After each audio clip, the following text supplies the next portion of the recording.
ಆತ್ಮೀಯ H16 news ಅರ್ಥಾತ್ ಸಿತಾರಾಮ್ ನ್ಯೂಸದ ವೀಕ್ಷಕರೇ, ನಾನು ನಿಮ್ಮವ ಎಂ ಆಯುಧ ಮಲ್ಲಪ್ಪ ಜೊತೆವರು. ತಾವು ಈಗ ಸುದ್ದಿಗಳ ಲೋಕಕ್ಕೆ ಎಂಟ್ರಿ ಹೊಡಿತಾ ಇದ್ದೀರಿ.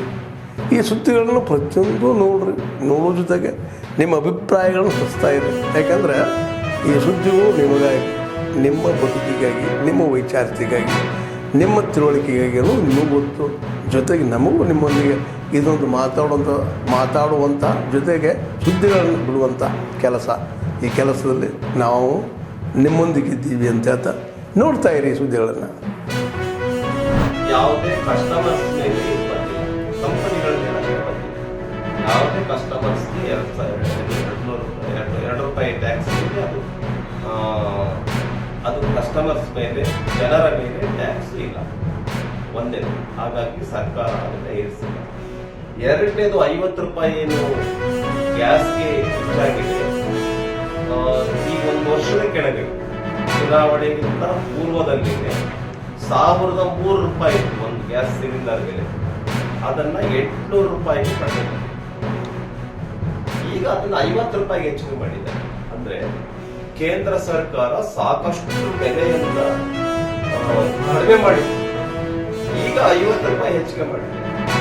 ಈ ₹50 ಹೆಚ್ಚಿಗೆ ಮಾಡಿದ್ರು ಕೂಡ ಅದನ್ನ ಮತ್ತೆ ಜನರಿಗೆ ಕೊಡ್ತಕ್ಕಂಥ ಅಭಿವೃದ್ಧಿಯ ವಿಷಯದಲ್ಲಿ ರಸ್ತೆ ಕಾಮಗಾರಿಗಳು, ರೈಲ್ವೆ ಕಾಮಗಾರಿಗಳು, ಶೈಕ್ಷಣಿಕವಾಗಿ, ಸಾಮಾಜಿಕವಾಗಿ ಎಷ್ಟು ಅಭಿವೃದ್ಧಿಯ ಕಾರ್ಯಕ್ರಮಗಳನ್ನ ಕೇಂದ್ರ ಸರ್ಕಾರ ಹಾಕೊಂಡಿದೆ ಅನ್ನೋದು ಜನತೆಗೆ ಗೊತ್ತಿದೆ. ಆದ್ರೆ ಇವ್ರು ಏನ್ ಮಾಡ್ತಾ ಇದ್ದಾರೆ, ನೈತಿಕತೆನೇ ಇಲ್ಲ ಅಂತ. ನೈತಿಕತೆ ಅವ್ರಿಗಿಲ್ಲ. ಎಷ್ಟು ವಸ್ತುಗಳ ಬೆಲೆ ಏರಿಸಿದ್ವಿ ನಾವು. ನೈತಿಕತೆ ಇದ್ದಿದ್ರೆ ಅವ್ರು ಮಾತಾಡ್ತಾ ಇರ್ಲಿಲ್ಲ. 48 ವಸ್ತುಗಳ ಮೇಲೆ ಬೆಲೆ ಏರಿಕೆ ಮತ್ತು ಟ್ಯಾಕ್ಸ್ ಅನ್ನು ಹಾಕಿರ್ತಕ್ಕಂಥ, ಒಂದಲ್ಲ ಎರಡಲ್ಲ. ಮತ್ತು ಈ ರಿಜಿಸ್ಟ್ರೇಷನ್ ಫೀಟ್ಗೆ ₹100 ಹೆಚ್ಚಿಗೆ ಮಾಡಿದ್ದಾರೆ. 1,400 ಕೋಟಿ ಹಣವನ್ನು SC/ST ಕ್ಯಾಟಗರಿಯಿಂದ ತೆಗೆದು, ಆಮೇಲೆ ಎರಡನೇ ಬಾರಿಗೆ 14,000 ಕೋಟಿ ತೆಗೆದು, ಮೂರನೇ ಬಾರಿಗೆ ಈಗ ಮೊನ್ನೆ 13,600 ಕೋಟಿ. ಒಟ್ಟಾರೆಯಾಗಿ ಹೇಳೋದಾದ್ರೆ 38,800 ಕೋಟಿ, 39,000 ಕೋಟಿ ಹಣವನ್ನ SC/STಗಳ ಹಣ ಏನು ಮೀಸಲಿಟ್ಟಿದ್ರು ಅವರ ಅಭಿವೃದ್ಧಿಗೋಸ್ಕರ, ಅವರಿಗೆ ಬೋರ್ವೆಲ್ ಹಾಕೋದಕ್ಕೆ, ಶಿಕ್ಷಣಕ್ಕೆ ಸಹಾಯ ಮಾಡೋದಕ್ಕೆ, ಆಸ್ತಿಯಲ್ಲಿ ಸಹಾಯ ಮಾಡೋದಕ್ಕೆ, ಅವ್ರ ಕಾನೂನುಗಳ ಅಭಿವೃದ್ಧಿ ಮಾಡೋದಕ್ಕೆ, ಸಮುದಾಯ ಭವನಗಳನ್ನು ಕಟ್ಕೊಳ್ಳೋಕ್ಕೆ, ಜಮೀನಿಂದ ಇದ್ರೆ ಜಮೀನು ಕೊಡಿಸೋದಕ್ಕೆ, ಬೋರ್ವೆಲ್ ಇಂದ ಇದ್ರೆ ಬೋರ್ವೆಲ್ ಹಾಕಿಸ್ಕೊಳಕ್ಕೆ, ಅವರಿಗೆ ಬೇಕಾಗಿರ್ತಕ್ಕಂಥ ಕಾರ್ ಲೋನ್ ಕೊಡೋದಕ್ಕೆ, ಬೈಕ್ ಲೋನ್ ಕೊಡೋದಕ್ಕೆ, ಮನೆಗೆ ಸಹಾಯ ಮಾಡೋದಕ್ಕೆ, ಈ ತರ ಹಣ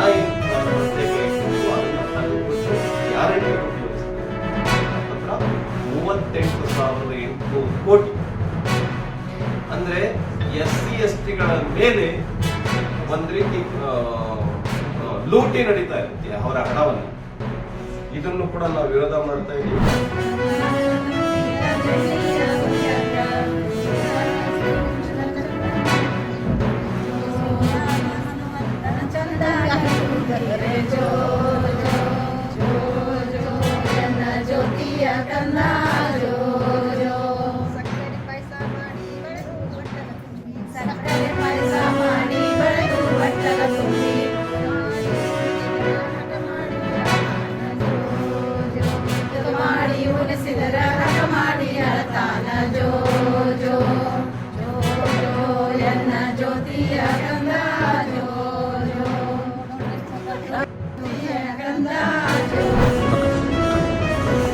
ಪರಮ ಪೂಜ್ಯರಾದ ಶ್ರೀ ನೆಡಸೋಸಿ ಸ್ವಾಮೀಜಿಗಳಿಗೆ ರಾಣಿ ಚೆನ್ನಮ್ಮ ಯೂನಿವರ್ಸಿಟಿಯ ಗೌರವಾನ್ವಿತ ಡಾಕ್ಟರೇಟ್ ಒಂದು ಪದವಿ ಸಿಕ್ಕಿರೋದು ನಮ್ಮೆಲ್ಲರಿಗೂ ತುಂಬ ಖುಷಿಯಾಗಿದೆ. ನಮ್ಮೆಲ್ಲರ ಒಂದು ಸೌಭಾಗ್ಯ ಅಂತಲೇ ಹೇಳ್ತೀವಿ.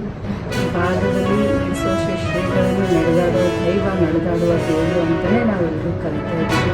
ಹುಕ್ಕೇರಿ ಅಪ್ಪನವರು ಬಂದು ಇವತ್ತು ಏರ್ಪೋರ್ಟ್ನಲ್ಲಿ ನೆಡಸೋಸಿ ಶ್ರೀಗಳನ್ನು ಡಾಕ್ಟರೇಟ್ ಪದವಿ ಬಂದಿರೋದ್ರಿಂದ ಅವ್ರನ್ನ ಸನ್ಮಾನ ಮಾಡೋಕ್ಕೆ ಬಂದಿದ್ದರು. ಅಚಾನಕ್ಕಾಗಿ ನಾನು ಕೂಡ ಬಂದೆ. ನಾನು ಈ ಪುಣ್ಯದ ಕಾರ್ಯದಲ್ಲಿ ಭಾಗವಹಿಸಿದೆ. ನೆಡಸೋಸಿ ಶ್ರೀಗಳ ಅನಂತ ಧರ್ಮದ ಕಾರ್ಯಗಳು ಮತ್ತು ಮತ್ತು ಅವ್ರು ಮಾಡ್ತಾ ಇರುವಂಥ ಧರ್ಮ ಬೋಧನೆ ಎಲ್ಲರಿಗೂ ಪ್ರೇರಣೆ.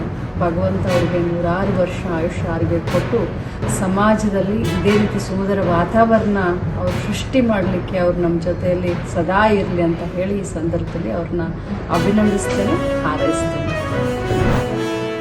ಆದ್ಮೇಲೆ ಎಲ್ಲ ಸುದ್ದಿಗಳು ನೋಡಿದ್ರಲ್ಲ, ಏನು ಅನಿಸ್ತು ನಿಮ್ಗೆ?